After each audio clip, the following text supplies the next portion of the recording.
আমি বিটলা বিশু। এই বিশু নামটা ডিপজল স্যারের খুবই পছন্দ। ওনার অভিনীত অসংখ্য চলচ্চিত্রে তার নাম থাকে বিশু। যেমন 2000 সালে মুক্তিপ্রাপ্ত সিনেমা খাইছি তোরে।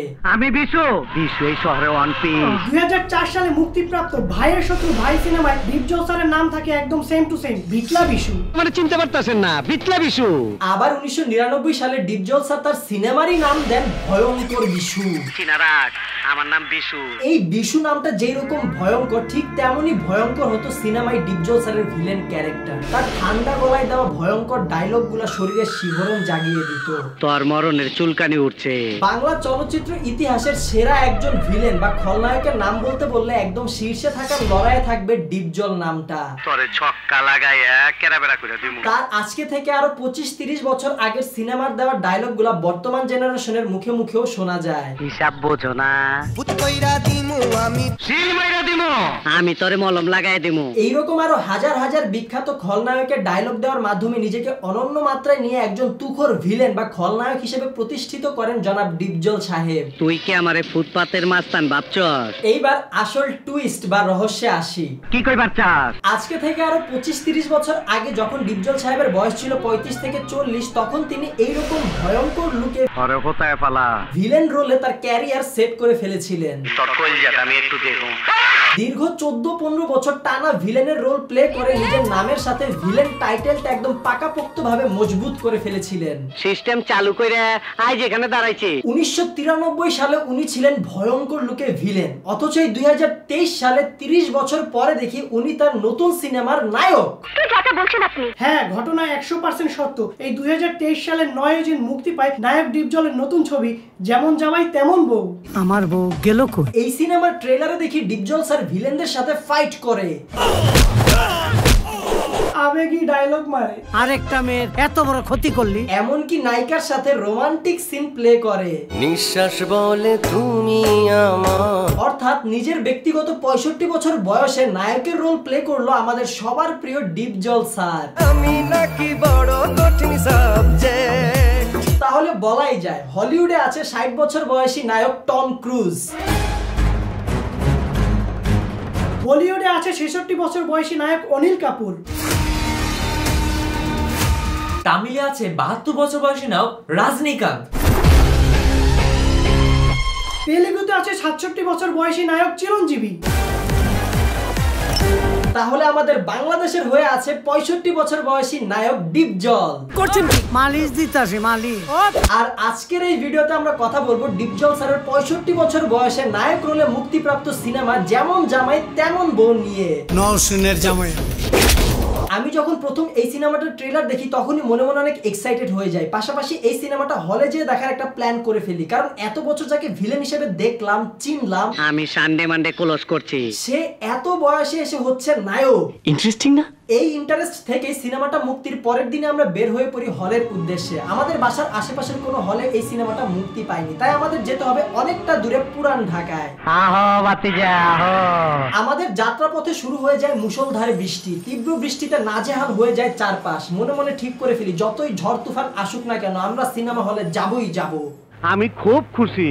কি বৃষ্টি, এই বৃষ্টি উপেক্ষা করে জীবনে কলেজে গেছস, পরীক্ষা দিতে গেছস স্কুল কলেজে? ভাই পড়ালেখায় তো আর মজা নাই, সিনেমা দেখতে মজা আছে। আমার অ্যাকশন হিরো ডিপজল কাকু সিনেমা বলে কথা ভাই। He is a king, he is a martial art, he is a comedy. আপনার প্রশংসা করার আমার ভাষা নাই। কাল বৈশাখী আসুক। তীব্র বৃষ্টিতে দেখি রাস্তায় অনেকটা বড় যানজট হয়ে গিয়েছে। তখনই মনে মনে ঠিক করে ফেলি এই জ্যামের জন্য যদি একটা শো মিস যায় তাহলে পরের শোটা দেখবো, তাও পিছু হটবো না। আমরা করব দীর্ঘ 30 মিনিট পর জ্যাম ছাড়তেই গাড়ি একদম পাগলা ঘোড়ার মতো শো শো করে দৌড় দেয়। আমি আইতাছি। দীর্ঘ 1.5 ঘন্টা পর আমরা ফাইনালি হলের সামনে আসি, কিন্তু তখনও পর্যন্ত মুষলধারে বৃষ্টি থামেনি। হারিয়ে যেতে তাই নেই তো মানা। মহিবকে টিকিট কাটতে পাঠিয়ে আমরা সোজা উপরে চলে যাই, কারণ শো শুরু হতে আর বেশি সময় বাকি ছিল না। এইবার সিনেমাটার রিভিউতে ঢুকি। তাড়াতাড়ি কর। প্রথমেই বলা লাগে নায়ক ডিপজল স্যারের কথা। আমি প্রথমে ভেবেছিলাম হয়তো উনি আকাশ বাতাস কাঁপিয়ে জমিন আসমান নাচিয়ে তামিল তেলুগুর মেগা স্টারদের মতো ধুমধারাক্কা একটা এন্ট্রি নেবে। বিট্রামি করার মতন সময় নাই। ঠিক এই জায়গাটায় আমাকে হতাশ হতে হয়, কারণ ডিপজল স্যার একদমই সাদামাটা একটা এন্ট্রি নেয়, হাঁটতে হাঁটতে ডাইনিং টেবিলে এসে বসে। ওকে নাচতে পারলি কেন? আবার এন্ট্রি সিনে শুনতে পাই তেলেগু সিনেমায় স্মার্ট শঙ্করের বিজিএম। সিনেমাটায় ডিপজল স্যার ছিলেন খুবই ধীর গতিতে, মনে হচ্ছিল উনি একদম না পারতে তার হাত পা শরীর নড়াচড়া করতেছেন। মানে ডিপজল স্যার একদমই কম পরিমাণের হাত পা নাড়াচাড়া দিয়েছে, যা আপনারা এই সিনটা দেখলে কিছুটা হলেও বুঝতে পারবেন। এই জায়গায় সিনটা হচ্ছে নায়ক আর নায়িকা কঠিন মারামারি করতেছিল, ঠিক ওই সময় দুইজন মানুষ এসে তাদের দুজনকে ছাড়ায় নেয় বা আলাদা করে দেয়, কিন্তু তারপরে তারা আবারও মারামারি করার জন্য দুজন প্রাণপণ চেষ্টা করতেছিল নিজেদেরকে ছাড়িয়ে নেওয়ার। তো এই জায়গায় নায়িকা আপা কিন্তু তাকে ছাড়িয়ে নেওয়ার অনেকটাই চেষ্টা করে, কিন্তু ডিপজল স্যারে দেখেন আমি অলস তাই পিছে পড়ে রই। হাত আর পায়ের তো এক ফোঁটাও লাড়াচাড়া দিতেছে না, মানে এই সিনটায় কে যে কারে আটকায় রাখছে ধইরা সেটাই বোঝা যাইতেছে না। তবে এই সিনেমায় ডিপজল স্যারের লুকটা কিন্তু মোটামুটি ভালোই হয়েছে। তার বয়স যে 65 সেটা কিন্তু বোঝা যাচ্ছে না, তবে ভুঁড়িটা একটু। তোমার আছে জিরো ফিগার, আমার আছে ভুঁড়ি। সিনেমায় নায়িকা ছিল মো আপা, উনি অ্যাক্টিং বেশ ভালোই করেছে, তবে কিছু কিছু সিনে উনি অ্যাক্টিং এর সাথে ওভার অ্যাক্টিংটাও মিক্স করে ফেলছে। সিনেমাটায় সেকেন্ড নায়ক নায়িকা হিসেবে ছিল এই দুইজন। সিনেমায় তারা দুইজন ছিলেন 24 আওয়ার হয়নি কাপড়, মানে একটু বেশি উত্তেজনাময় অবস্থা। আজকে 3 দিন এটা একদিনে কড়াই গন্ডায় পুষিয়ে দেব।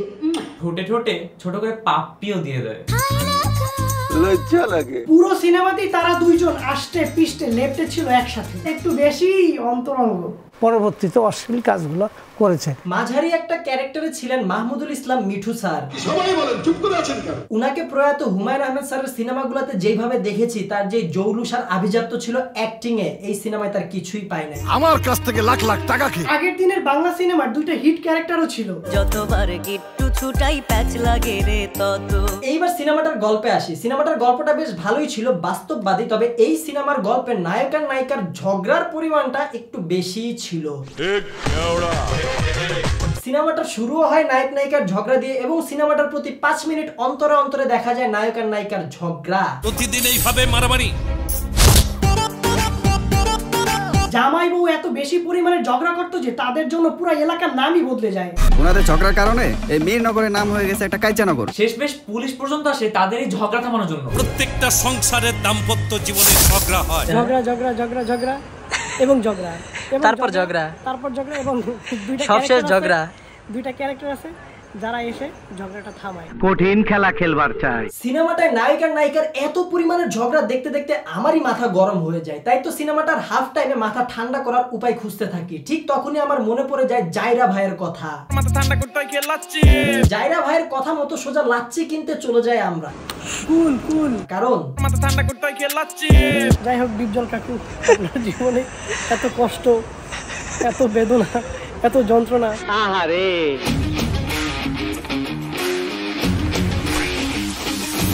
মনের শখ মিটায় খান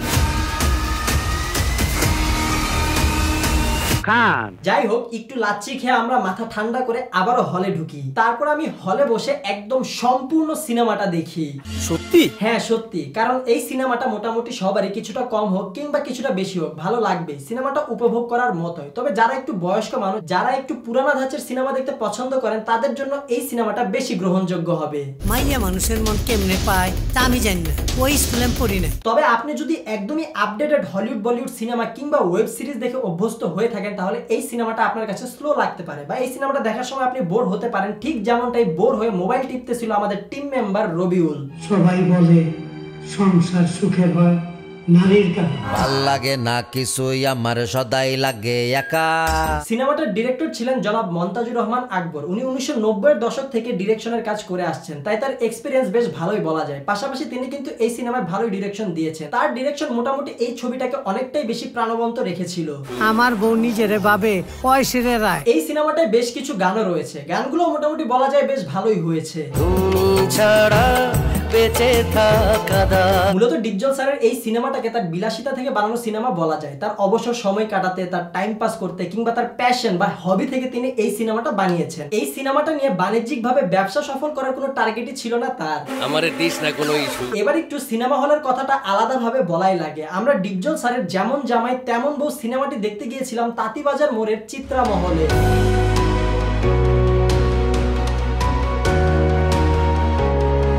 রাজকীয় ভাইবস আছে না?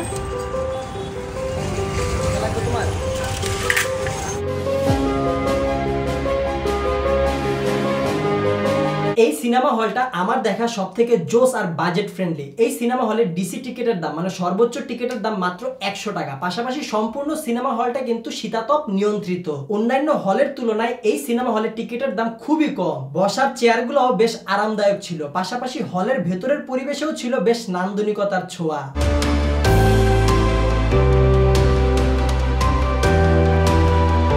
পাশাপাশি সিনেমা হলটার পাশেই অবস্থিত মালিটোলা পার্ক।